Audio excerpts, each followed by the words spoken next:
Selamat pagi para peserta webinar, dan saya Hertria Maharani Putri yang hari ini akan memandu acara seminar dengan tema Membangun Perikanan yang Tahan Terhadap Perubahan Iklim, seri ke-1, Status Perubahan Iklim Laut Global, dan Pembangunan Perikanan Nasional. Sebelumnya mari kita panjatkan puji dan syukur kehadirat Allah Subhanahu wa Ta'ala, karena dengan berkah dan rahmat-Nya lah kita dapat berkumpul dalam webinar ini dalam keadaan sehat walafiat. Acara ini diselenggarakan oleh kerjasama Pusat Riset Perikanan, Kementerian Kelautan Perikanan, dan Institut Pertanian Bogor, serta Environmental Defense Fund. Sebelum saya membacakan rangkaian acara pada seminar hari ini, izinkan saya mengucapkan selamat datang kepada Kepala Badan Riset Sumber Daya Manusia Kementerian Kelautan Perikanan atau yang mewakili, Kepala Pusat Perikanan atau yang mewakili, Eric Swart, Vice President EDF, Country Representative EDF, Ibu Emily Litzinger, Dekan Fakultas Perikanan dan Ilmu Kelautan, Bapak Dr. Ferdinand Yulianda, para narasumber, Profesor Edwin Aldian, Profesor Rohmin Dahuri, Dr. Taruk Bahri, serta undangan dan peserta webinar yang berbahagia. Perlu kami sampaikan bahwa webinar ini dibagi menjadi 2 seri. Seri yang pertama adalah topik yang akan kita bahas hari ini, dan seri kedua akan diadakan pada 11 Februari dengan topik perubahan iklim dan pengelolaan perikanan di Indonesia. Adapun susunan acara kita pada pagi hari ini, agenda pertama kita akan mendengarkan lagu kebangsaan Indonesia Raya. Kedua, sambutan oleh Dekan Fakultas Perikanan dan Ilmu Kelautan, Institut Pertanian Bogor. Setelah itu kita akan mendengarkan materi dari 4 pembicara, Profesor Edwin Aldian, Profesor Meteorologi dan Klimatologi BPPT, dan Wakil Ketua Kelompok Kerja 1 International Panel on Climate Change, Bapak Eric Swart sebagai Wakil Presiden Senior Ocean Program of Environmental Defense Fund, dan Profesor Dr. Insinyur Rohmin Dahuri sebagai Koordinator Tim Penasehat Menteri Kelautan Perikanan, serta Dr. Taruk Bahri dari Sumber Daya Perikanan Cabang Perikanan Darat dan Laut, Organisasi Pangan dan Pertanian FAO Roma. Untuk webinar seri 1 ini akan dipandu oleh moderator Dr. Lucky Adrianto dari Institut Pertanian Bogor. Dan setelah presentasi kita akan berdiskusi dan mengakhirinya pada pukul 11 siang. Dan kami sampaikan pula ada informasi untuk rekan-rekan dari media bahwa konferensi pers akan diadakan pada webinar seri kedua di hari Kamis 11 Februari pukul 8.35. Untuk acara selanjutnya akan ada kata sambutan oleh Dr. Ferdinand Yulianda selaku Dekan Fakultas Perikanan dan Ilmu Kelautan Institut Pertanian Bogor. Kepada Dr. Ferdinand kami persilahkan. Ya, baik. Terima kasih. Assalamualaikum warahmatullahi wabarakatuh. Dan salam sejahtera bagi kita semua. Yang saya hormati, yang terhormat nih Kepala Badan Riset dan Sumber Daya Manusia Kementerian Kelautan dan Perikanan atau yang mewakili, Kepala Pusat Riset Perikanan atau yang mewakili, Vice President IDF dan Pak Eric Swart, Country Representative IDF di Indonesia, ya. Dan tentu saja yang saya hormati para narasumber ini. Ada Prof. Edwin Aldrian, Prof. Rohmin Dahuri, ini salam hormat saya, Prof. Prof. Rohmin Dahuri adalah senior saya dan mentor saya selama ini. Dan yang saya hormati Dr. Taruk Bahri.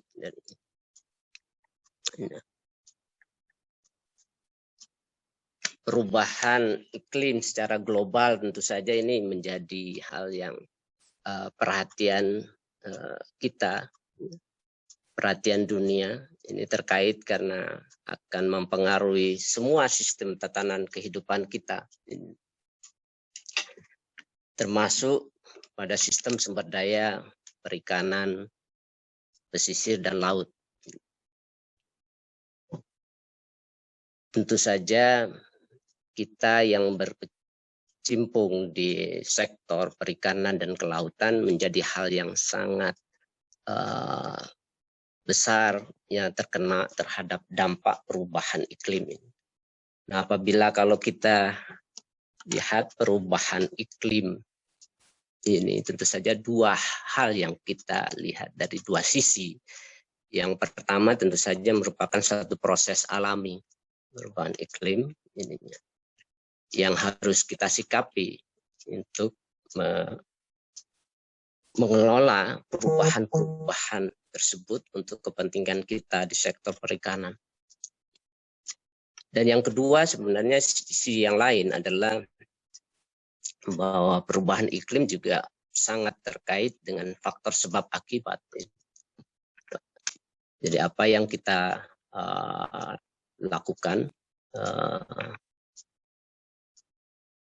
terhadap bumi ini, itu tentu saja akan berpengaruh terhadap perubahan-perubahan yang terjadi di bumi ini.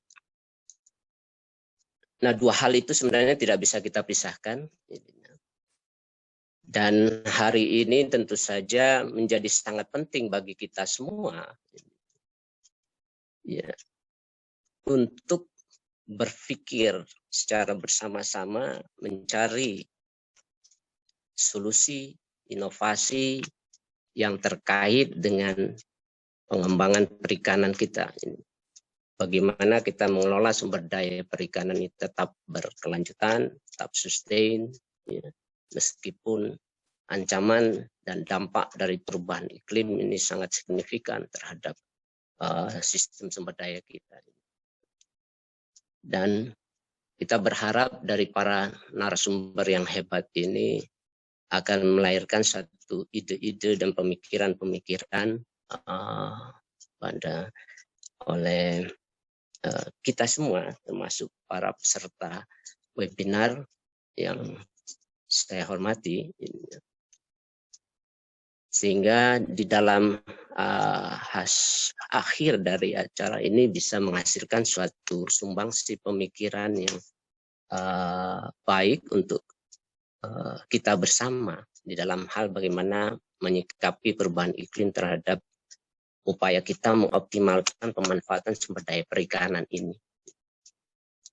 Dan yang tentu saja yang lebih penting lagi adalah konsep ini yang nanti dirumuskan dalam tim webinar ini itu ditindaklanjuti dengan follow up program aksi yang betul-betul nanti akan memberikan manfaat nyata terhadap dunia perikanan kita. Saya kira saya tidak bisa berpanjang lebar ininya. Mohon maaf apabila nanti saya tidak bisa ikut mengikuti webinar secara penuh. Karena saat ini saya juga sedang rapat pimpinan dengan Pak Rektor, jadi saya izin ini keluar sebentar, sekitar 5 menit, 10 menit ini. Dan saya ucapkan tentu saja terima kasih ya kepada teman-teman, dan ini suatu program yang sangat baik yang merupakan kerjasama dari Pusat Riset Perikanan dengan Environmental Defense Fund ya, EDF, dengan Fakultas Perikanan dan Ilmu Kelautan dan Perikanan yang sudah diinisiasi oleh Dekan EPIK 2015-2020 yang hari ini bertindak sebagai moderator. Mudah-mudahan semua berjalan dengan baik.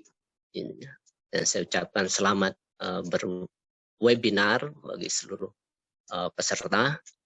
Wabillahi taufiq wal hidayah. Wassalamualaikum warahmatullahi wabarakatuh. Terima kasih kepada Bapak Dr. Ferdinand. Untuk acara selanjutnya adalah sesi presentasi yang akan dipandu oleh Dr. Lucky Adrianto. Izin Bapak Dr. Lucky Adrianto, kami persilahkan. Baik, terima kasih MC Mbak Tia. Bismillahirrahmanirrahim. Assalamualaikum warahmatullahi wabarakatuh. Selamat pagi, salam sejahtera untuk kita semuanya. Semoga kita senantiasa sehat, semangat, dan senantiasa bahagia, termasuk dalam menghadiri webinar yang sangat strategik menurut hemat saya, dan ini merupakan sebuah kesempatan kita untuk mengurai lebih detail yang selama ini mungkin belum banyak didiskusikan, walaupun isu climate change sudah sangat-sangat sering dilakukan atau disampaikan, namun bagaimana climate change dengan fisheries, adaptation strategy, mitigation strategy, dan seterusnya, dan juga nanti ujungnya kepada policy yang resilient terhadap climate change, khususnya di kebijakan perikanan, akan kita tuntaskan dalam dua seri discussion yang sangat strategik yang dilakukan oleh atau dikolaborasikan antara Pusat Riset Perikanan BRSDM KKP, disupport oleh EDF dan Fakultas Perikanan dan Ilmu Kelautan IPB. Pertama, terima kasih kepada panitia yang telah memberikan kepercayaan kepada saya untuk memoderasi atau memfasilitasi seri pertama pada tanggal 9 Februari hari ini, dan insya Allah kita akan bertemu lagi pada seri kedua tanggal 11 Februari hari Kamis lusa. Bapak sekalian, langsung saja bahwa sesuai dengan apa yang sudah teman-teman ketahui, hari ini kita akan menghadirkan 4 narasumber yang mohon izin saya urutkan sesuai dengan kontekstual seri 1 hari ini.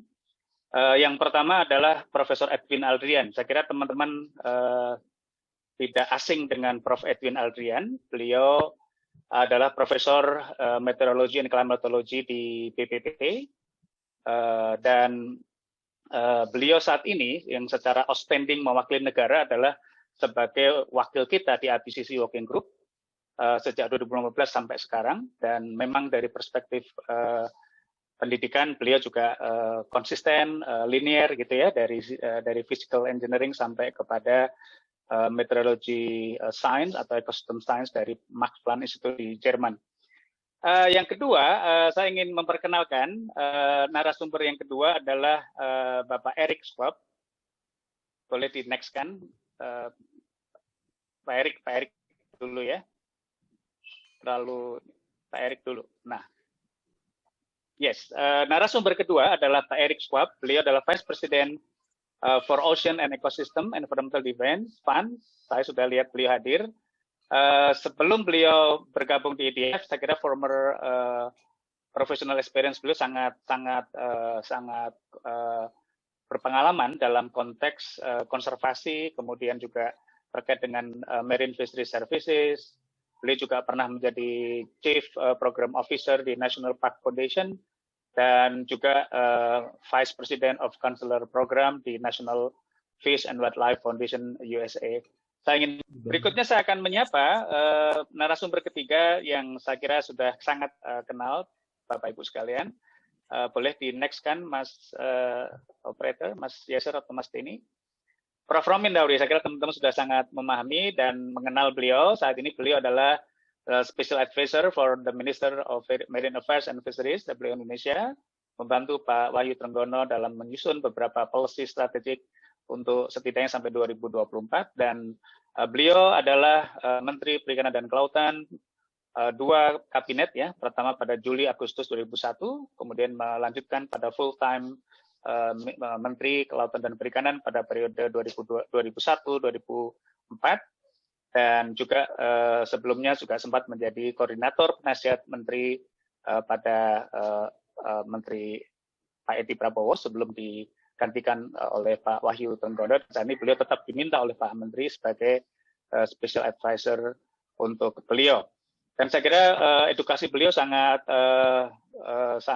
kuat dalam konteks sustainable development.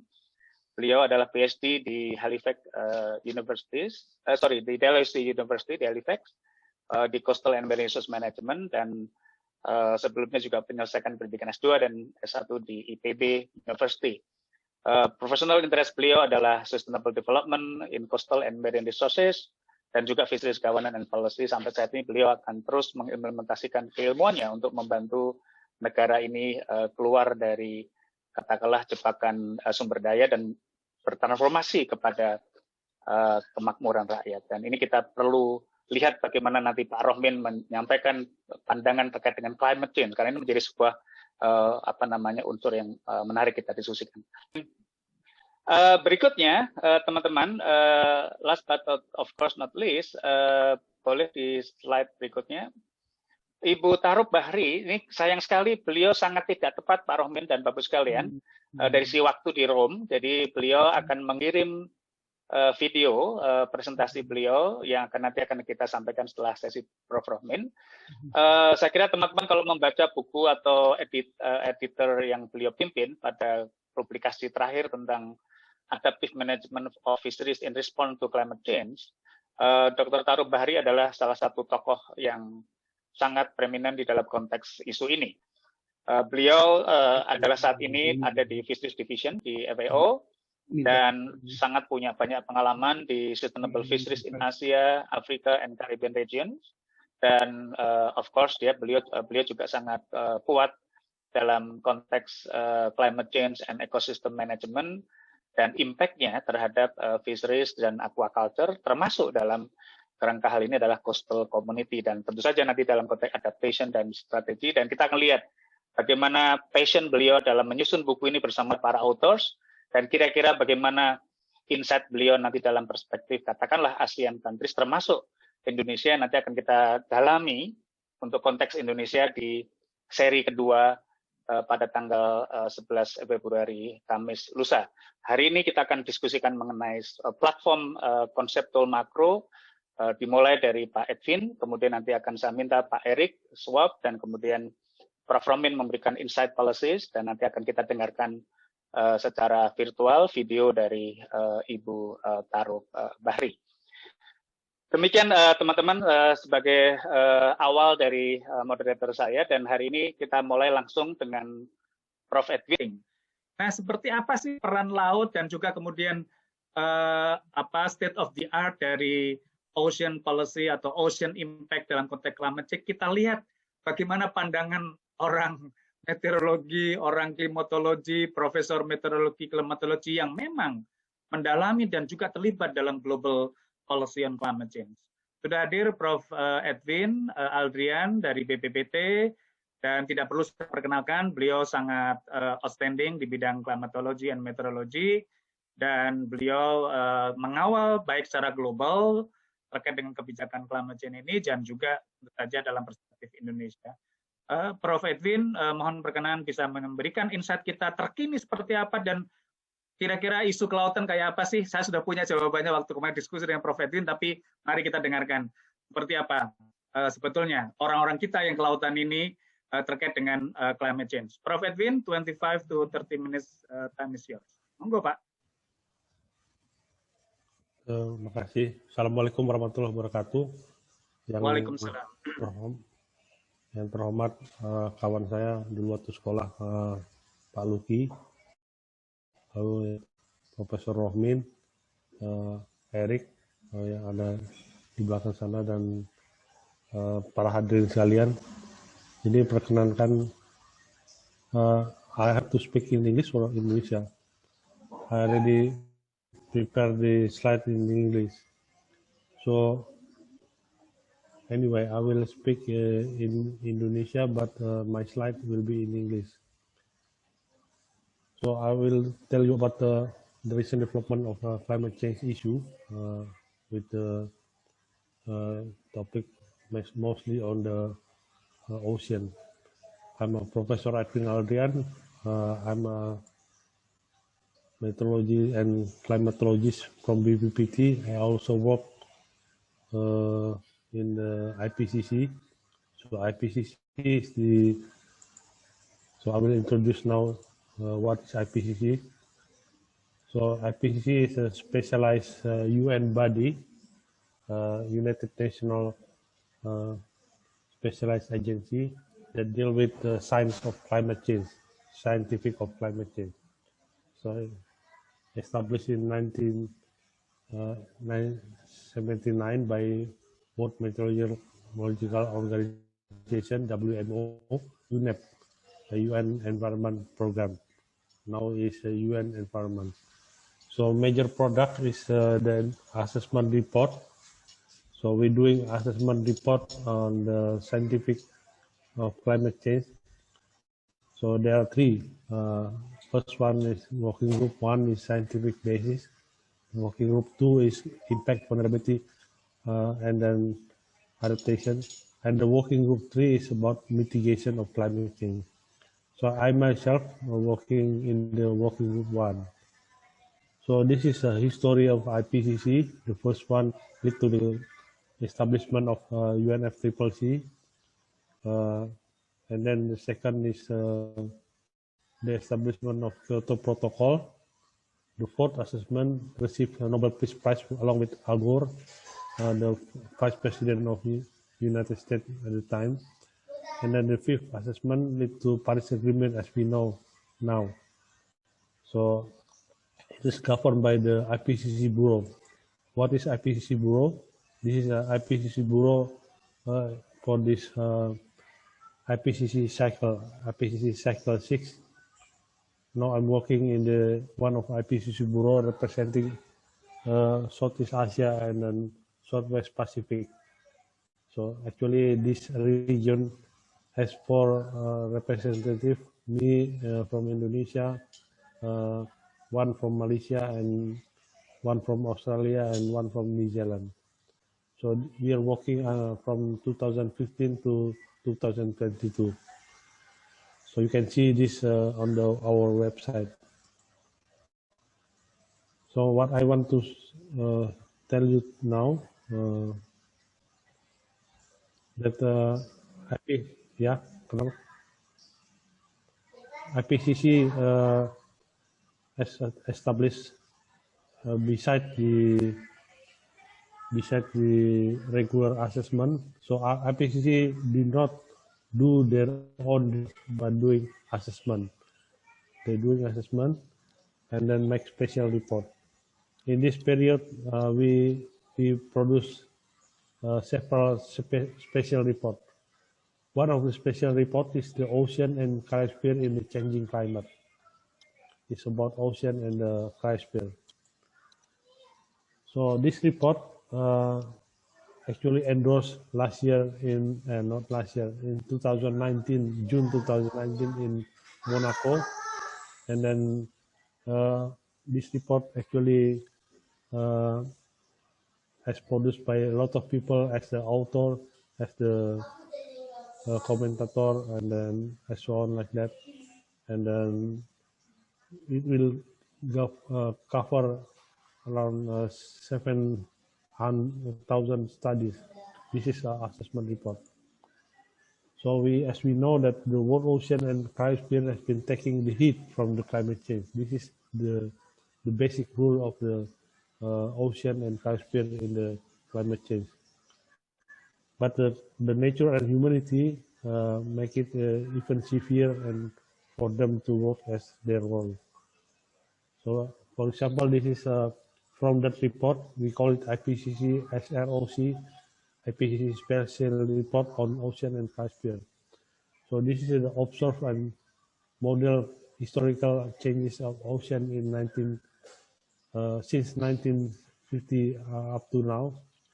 So here we have on the left side the air temperature, and this is the sea surface temperature, and then heat wave. So we here basically have 2 projection.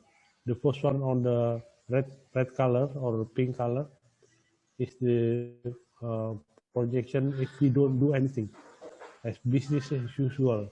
We do not do anything, and then projected 2.6 here, the blue one.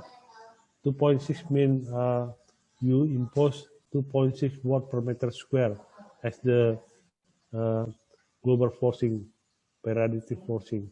So here also surface pH, the ocean pH, and also the ocean oxygen, the ocean ice cover, and so on like this.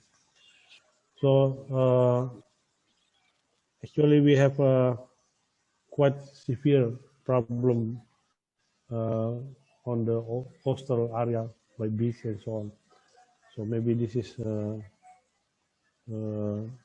becomes very much this is uncontrollable. So this report also is about sea level rise. Yeah. about, you can see this number, then sea level rise is more than twice as fast as acceleration rate. And then many low-lying city and small island, as described by Rohmin, is exposed to this risk of the sea level rise. So we have to do various adaptation approach, like protection, other ecosystem, people in the highest exposure and vulnerable country is also do not leave behind. So these are some recommendations by IPCC, recommended coastal adaptation to sea level rise. We're doing coastal vegetation protection. We can do some retreat. We love our building to retreat. We can move our friends with the sea by protecting the higher building and doing nothing. So this is our accommodation. So this is, for example, the story of the Vietnam farm in the South Vietnam, every to the sea level rise. I think we have this problem in Indonesia, but I cannot find any study on this for Indonesia. They have salt intrusion paddy field in the Mekong River Delta in Vietnam. So this area with the green color is the area of related paddy field due to they receive hazard from the sea level intrusion from sea level rise. Okay, so this is our ocean world. This is what we living today. In ocean becomes because 90% of heat is taken by the ocean, and then some people say, even though that is still by ocean right now, the tropical forests receive more than the ocean. So it is take up 2-4 times heat from whatever we produce in the surface. But anyway, the ocean warming is reduced between this layer, and then it will have a problem of oxygen level and nutrient for marine life. So we have a shift in fish population and the risk to nutrition, health and food security, and the problem with fishery management and some marine protected area.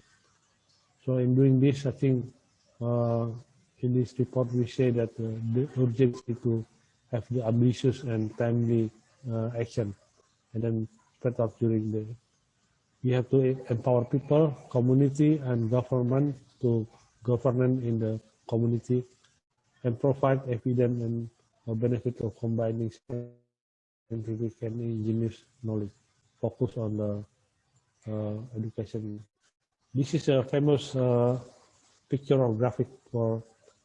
So are the people doing adaptation for climate change now about this?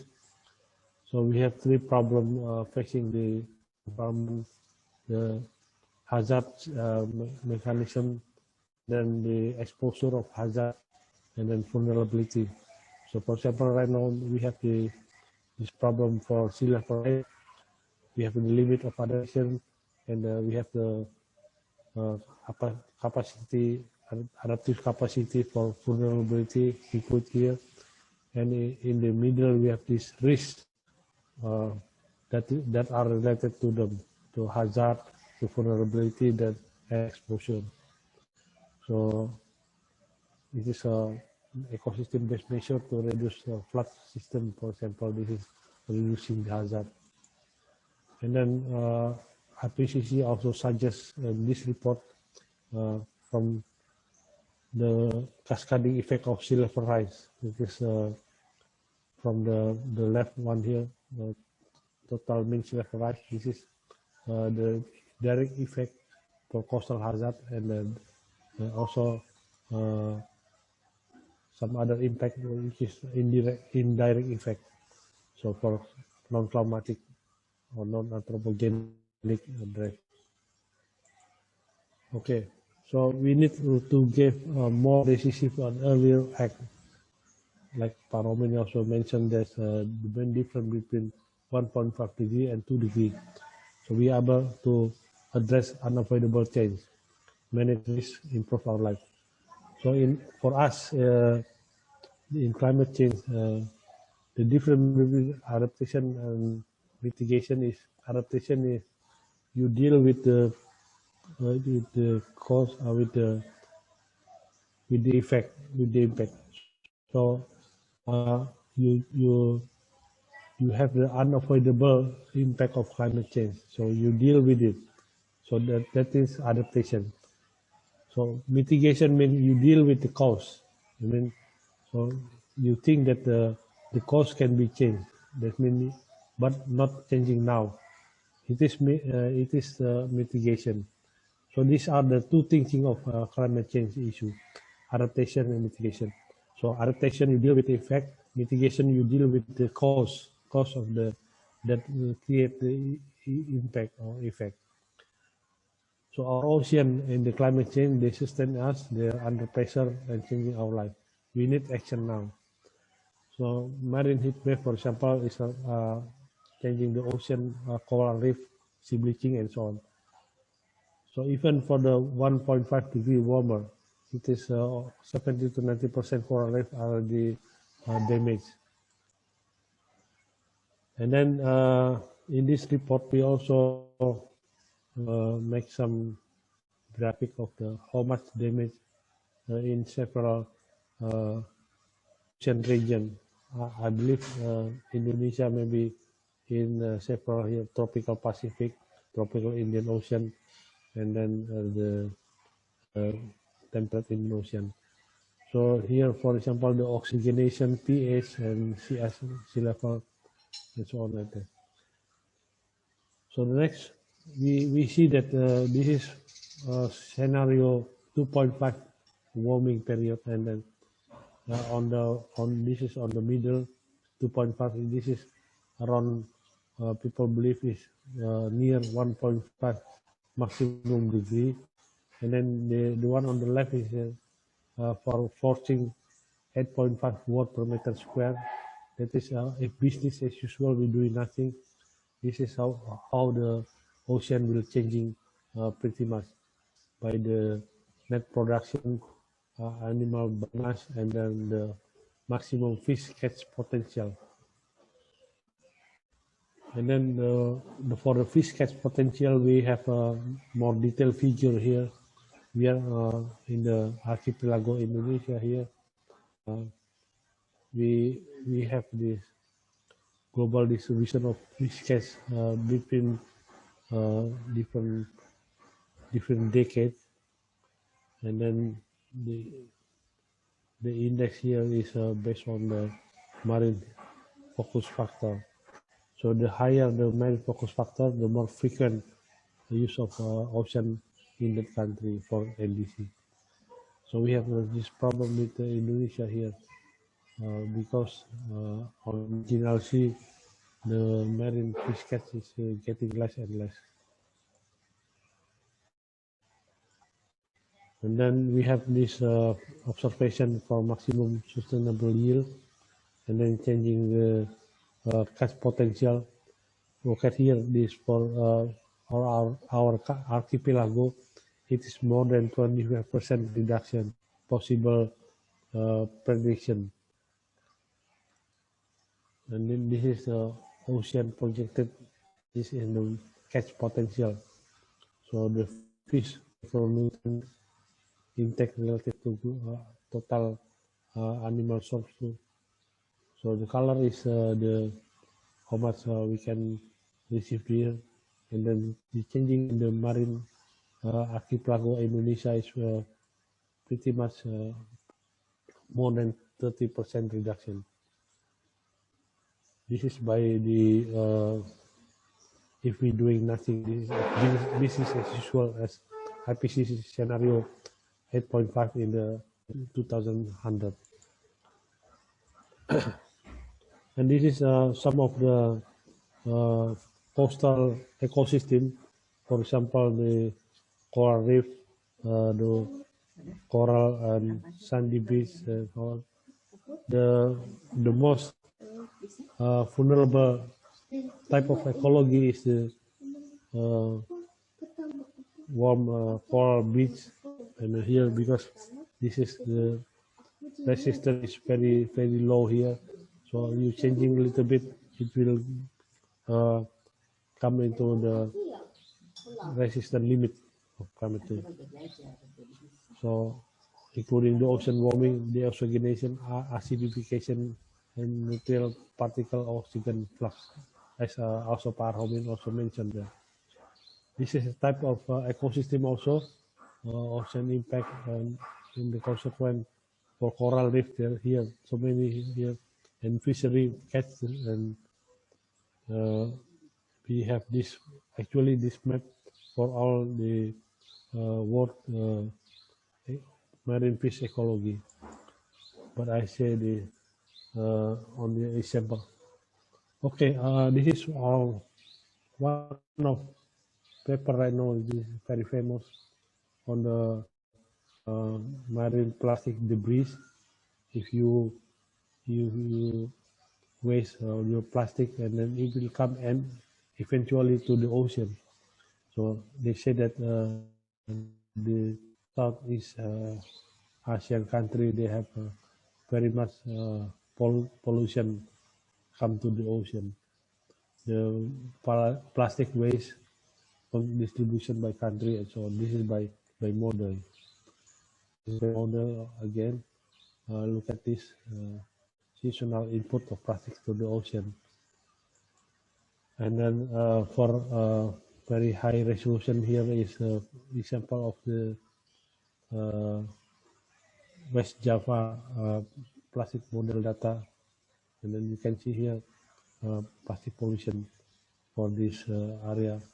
They will calculate it from the upstream. They call the upstream, and then for how many rivers going to the ended up in the ocean. And I think this is one of the requirement. I think Indonesia already produced the intentional national determined contribution for climate change. It is in the right now what Indonesia already proposed. So you understand that there is a important sector for ocean to become one of the INDC. But we make sure that for INDC, we must have the requirement of MRV, measurable, reportable, and verifiable. So that must be accepted by several countries. Several other countries must also able to verify our mechanism, and they also must reportable our mechanism system. So next, by the climate policy, they want to put all the INDC by ocean and the forest to the global stocktake to see the progress of climate change.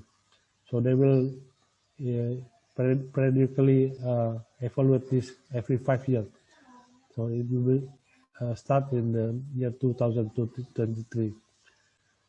So we must prepare what is the scenario of as it happen and as it not happen. So if, for example, we have seagrass in the coastal area.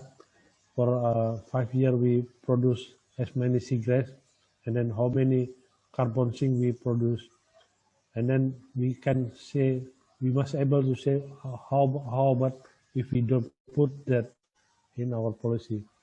So based on this, we can put that in our INDC, and then our INDC it will be evaluated by UNFCCC and put in the global stocktake.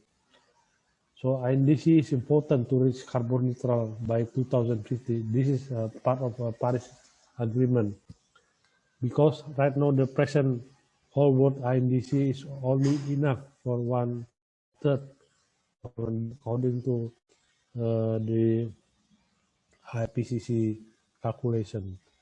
So to reach 1.5 degree, I think the whole world must also contribute 3 times larger, 3 times more than the current IDC. I think I want to change my slide right now.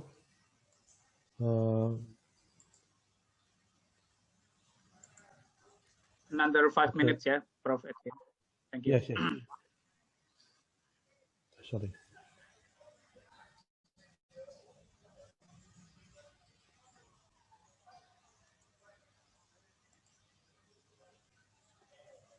Okay, I think as Pak Romin also mentioned that I think this slide is important for us. Okay. We talk about energy. There are some energy from ocean. I think important here. We have energy from volcano, for example. Indonesia has the largest number of volcano in the world. It is even more than Iceland or New Zealand, larger producing of geothermal energy. We have also plenty of sea wave and also tides and also wind from the solar and the different of energy and biodiesel and biochemistry. This is a volcano in Indonesia. I think it's the largest.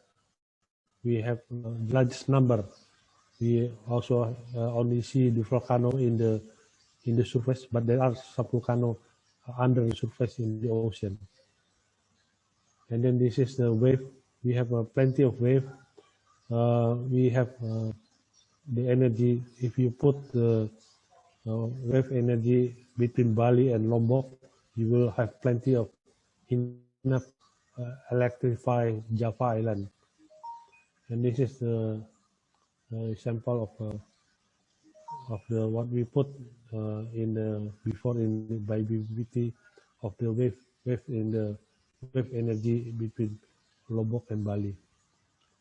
And this is also for tides in Indonesia, because we can measure this, we can predict this for one month, I don't know, one week ahead.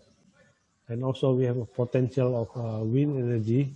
This is also everywhere because we have a problem with this in the several seasons. We have this. I think people are not cover this. This is about solar energy in Indonesia. We have this. And the next one is the OTEC, Ocean Thermal Energy Convention. This is plenty of this in Indonesia. Why I say this?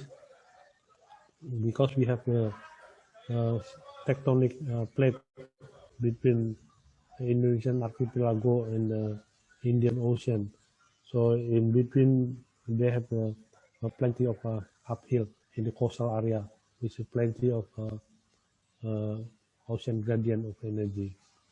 We can predict this, and then not also full of nutrient for fishing, but also energy if you want to explore ocean thermal energy. Okay, and then the last one is about the alga energy, alga bioreactor. This is sample. This is what has been done in my office in Serpong, Jakarta, the one here, and this is a building in Germany, in Hamburg, which electrified by this alga reactor. So that's all what I want to say, Pak Luki. I think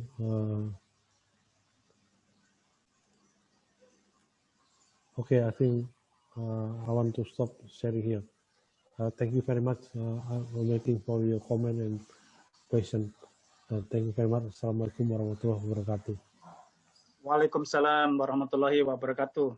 Thank you. Terima kasih Pak Prof. Edwin sangat mencerahkan dan inspiring, khususnya melengkapi isu dari climate change yang terkait dengan dampaknya dengan kelautan. Ada dua hal saya kira yang penting kita jadikan PR atau bold line atau big point gitu. Yang pertama adalah slide Pak Edwin bagaimana climate change itu real terkait dengan perubahan MSY dan in the end of the game adalah perubahan atau ancamannya terhadap food security. Tadi disampaikan di peta bahwa Indonesia sekitar 50% kemungkinan potensially akan turun biomass atau MSY, kemudian juga karena catch berkurang maka akan juga memengaruhi food security. Ini juga menarik karena nanti dalam sesi pertanyaan juga ada beberapa yang terkait dengan hal itu. Yang kedua tentu saja tidak hanya fisheries tapi juga coastal management ya, karena terkait dengan sea level rise yang tadi juga disampaikan oleh Prof. Edwin, bagaimana betul-betul real dampaknya. Ada satu pertanyaan yang menggelitik bagi saya juga pribadi, ada dua Pak saya pilih dari Q&A. Yang pertama, tadi semua mengatakan dampak negatif terhadap climate change. Ada nggak sih dampak positif dari climate change, khususnya terkait dengan ocean ini? Mohon sebagai ahli climatology, saya kira mungkin perlu atau memang sampai sini nggak ada gitu ya. Yang kedua, Prof, ada pertanyaan menarik terkait dengan sea level rise, lalu terkait dengan low-lying island dan seterusnya, terkait dengan batas negara. Jadi kira-kira gimana insight dari Prof. Edwin dalam konteks impact of climate change terkait dengan batas negara ini? Ada beberapa pertanyaan di Q&A, Prof. Edwin bisa langsung menjawab di written, tapi saya pilih dua pertanyaan yang semoga dapat membantu penasaran dari kawan-kawan. Prof. Edwin, kami silakan. Ya baik, makasih Pak Luki. Jadi kalau kita lihat tadi apakah climate change ini memberi hal yang negatif saja? Saya rasa tidak juga. Jadi kalau ibaratnya kalau joke ya, kalau kita lihat Presiden Amerika sebelumnya Donald Trump itu, wah climate change itu trouble untuk Amerika. Jadi masalahnya orang-orang di industri batubara harus lay off, harus dipecat dan sebagainya. Nah, tapi kalau kita lihat ke sisi Joe Biden, ini climate change ini bukan masalah pemecatan, masalah menciptakan lapangan kerja. Jadi kita kalau opportunity, kita lihat itu bagaimana kita melihat dari dua sisi mata uang. Jadi kita bisa melihat sekarang kita itu namanya itu, jadi kalau saya pikir tidak ada orang menawarkan suatu masalah climate change ini dengan tanpa teknologi.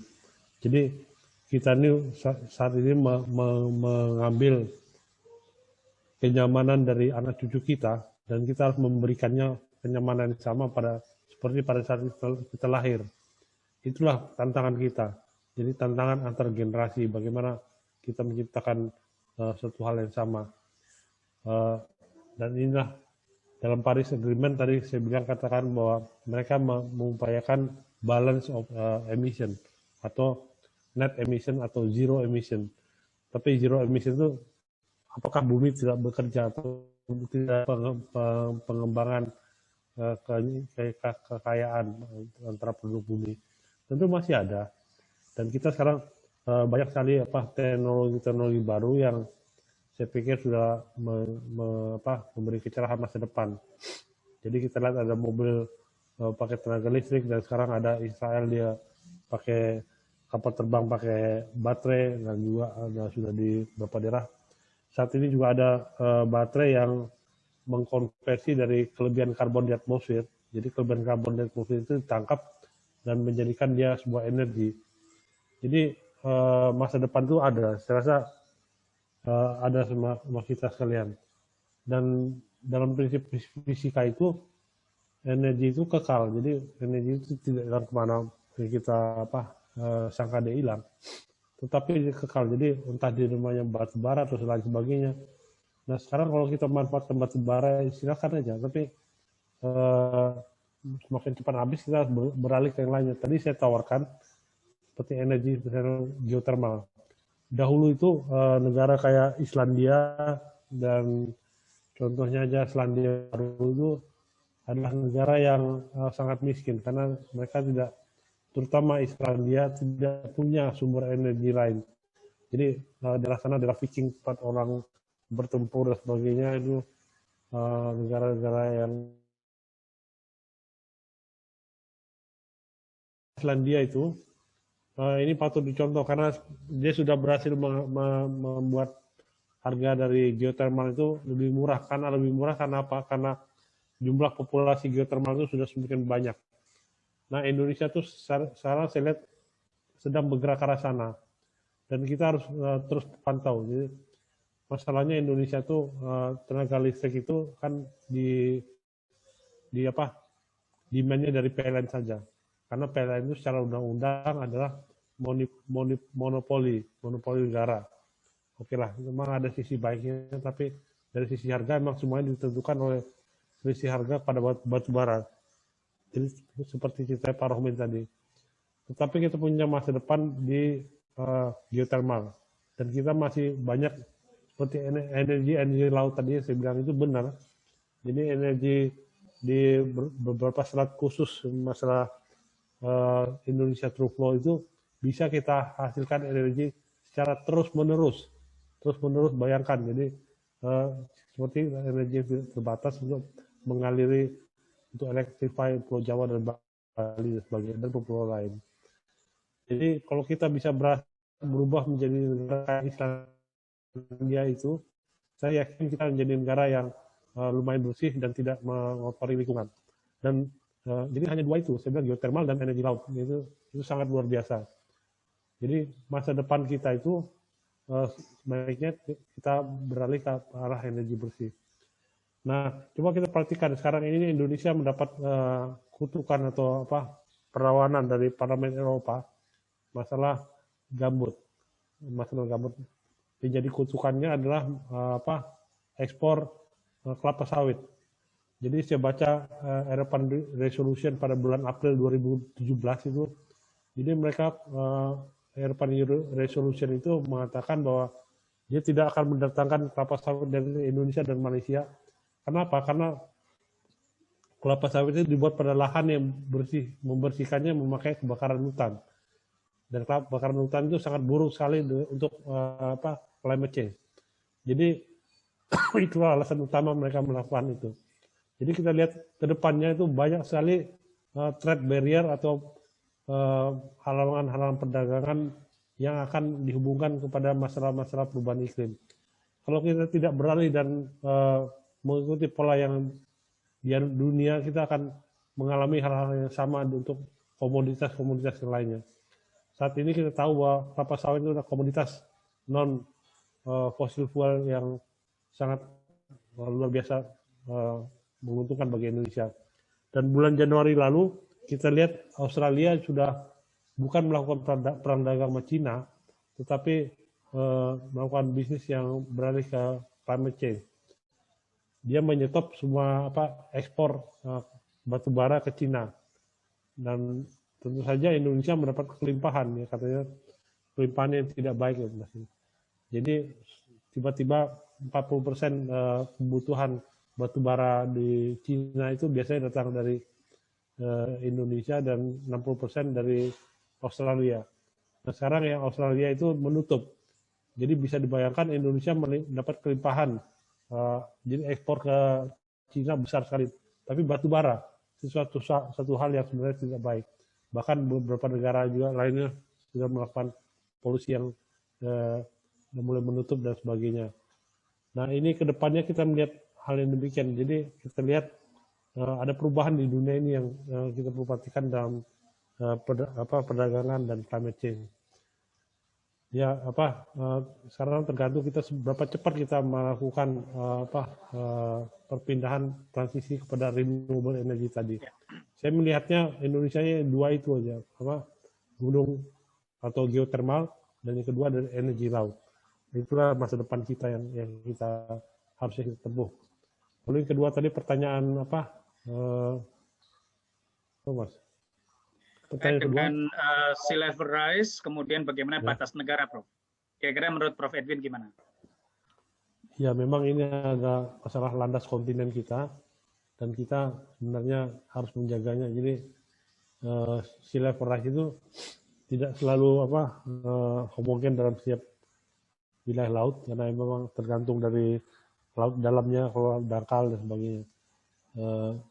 Memang itu terpengaruh, dan kita sebenarnya sudah melakukan eksperimen itu di Pulau Nipah di Riau, bahwa kita memperlebar pulaunya dan sebagainya untuk memastikan batas negara kita dengan Singapura tidak berubah. Dan ini perlu dilakukan pada daerah lain.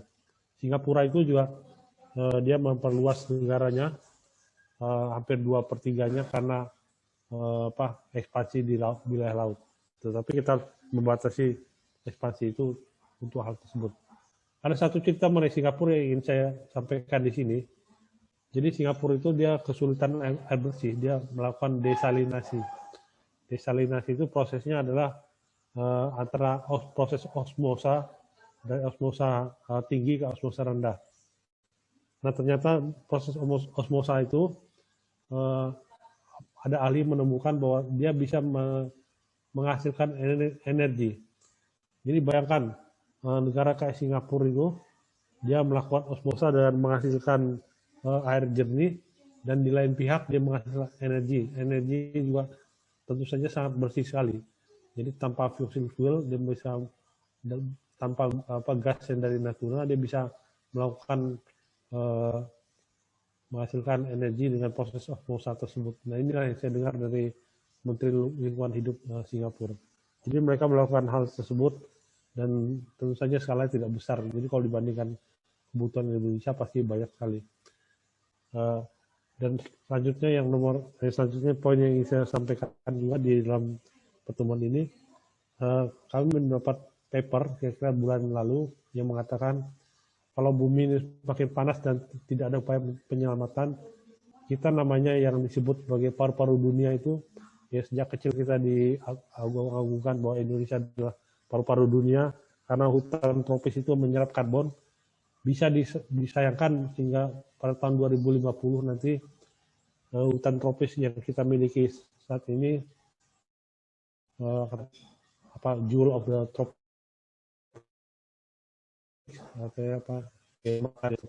tidak dapat melaksanakan tugas tersebut. Jadi karena terlalu panas dan sebagainya, ya ada unsur-unsur yang mengganggu proses di biota hutan, maka forest fire atau tropical forest yang ada di negara kita itu tidak dapat melaksanakan tugasnya sebagai penyerap karbon. Dan ini akan disayangkan sekali. Dan kita melihat apabila forest tidak bisa menyerap karbon, maka mau tidak mau kita akan beralih ke lautan. Jadi memperbanyak hutan bakau atau padang lamun, padang seagrass dan sebagainya. Itu atau memperbanyak daerah upwelling. Jadi kalau itu terjadi, maka bisa bayangkan Indonesia bukan menjadi paru-paru dunia. Tapi ini adalah masih hipotesa, ini katanya ada hampir pasti, dan saya dengar dari profesor dari IPB juga mengatakan yang ditakutkan memang demikian Ya, ini sangat menyayangkan sekali. Jadi itu adalah kabar baik untuk kelautan. Jadi jangan khawatir untuk masalah kabar baik untuk perubahan iklim, tergantung upaya kita menjalankannya. Terima kasih Pak Uki. Baik, terima kasih Prof. Edwin. Poin terakhir dari Prof. Edwin akan saya jadikan juga semacam closing bagi webinar pagi hari ini. Bapak-Ibu sekalian, 5 menit lagi adalah waktu batas kita untuk selesai pada sesi atau seri pertama webinar tentang Fisheries and Climate Change, khususnya terkait dengan Indonesia. Dan sebelum saya serahkan kepada MC, saya ucapkan terima kasih kepada Erik, kepada Prof. Rohmin, kepada Prof. Edwin, dan kepada Ibu Tarub Bahri yang tadi sudah menyampaikan insight updates-nya terkait dengan Fisheries and Climate Change, khususnya terkait dengan global issues. Dan saya juga mohon maaf tidak semua teman-teman Q&A juga dapat dijawab, khususnya misalnya Mas Taufik Alimi dari RARE, pertanyaan sangat bagus dan strategik, sangat perlu dijawab, tetapi mungkin bisa disimpan karena itu ada jawabannya di seri atau sesi pada hari Kamis, yang insya Allah nanti akan ada beberapa presentasi terkait dengan isu yang diraih oleh Mas Taufik Alimi. Dan juga sebagian besar kawan-kawan juga tadi ada beberapa poin yang saya catat, misalnya perubahan iklim ternyata is not only negative impact, tapi ada yang saya sebut sebagai opportunities. Jadi sekarang ini kan zaman creativity ya. Kalau kita nggak kreatif, maka kita nggak akan bisa menemukan peluang. Karena business is opportunities. Jadi kalau saya pakai bahasa optimistik, maka sebetulnya perubahan iklim adalah opportunities, bukan ancaman atau bukan yang harus kita hindari. Kita harus adaptif, tapi sambil kita adaptif, kita menciptakan dengan kreasi kita peluang-peluang yang bisa menjadi economic opportunities. Tadi misalnya energi terbarukan, terus kita nggak kena lelah, lalu bagaimana adaptasi terhadap tools yang harus dikaitkan dengan teknologi aquaculture kalau di bidang kita, lalu di teknologi perikanan tangkap, dan juga termasuk sistem thinkingnya ya, dari mulai input, proses, dan output. Semua pasti punya opportunity yang bisa diarahkan kepada economic opportunity yang mengutip yang tadi disampaikan oleh Eric dan Prof. Romin, bagaimana juga itu bisa dimanfaatkan untuk mensejahterakan masyarakat pesisir yang sangat rentan terhadap perubahan iklim ini. Jadi saya kira diskusi ini saya tutup dengan bahwa climate change adalah opportunities, climate change adalah new hopes, ya, walaupun kita paham betapa ancamannya besar, tapi mari kita jadikan sebagai new hopes, khususnya bagi negara kita yang memiliki luas laut yang besar. Tadi saya kira Prof. Edwin juga menyampaikan, paru-paru hutan ditengarai akan berkurang fungsinya, walaupun katalah luas, density tetap terjaga, tapi fungsinya akan terganggu, maka bisa kalau mungkin bahasa gini Mas Edwin ya, nggak di replace, tapi di backup atau dibantu oleh ekosistem laut. Nah ini yang menjadi salah satu saya sebut sebagai another hopes bagi kelautan kita.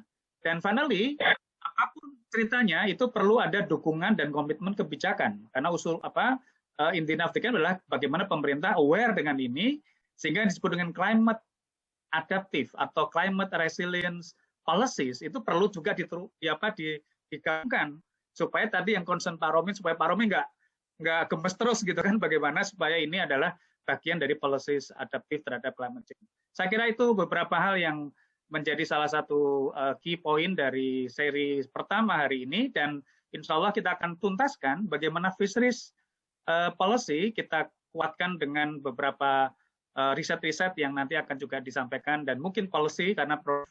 Syarif Wijaya yang kebetulan harusnya hadir pada hari ini karena ada orasi Profesor Riset, maka di swift ke hari kedua, hari Kamis, insya Allah akan memberikan keynote untuk menjawab tadi beberapa PR dari Prof. Romin, sekaligus juga nanti ada beberapa narasumber lain, dua dari luar negeri dan dua dari dalam negeri, terkait dengan bagaimana kita bisa sharing terkait dengan isu ini.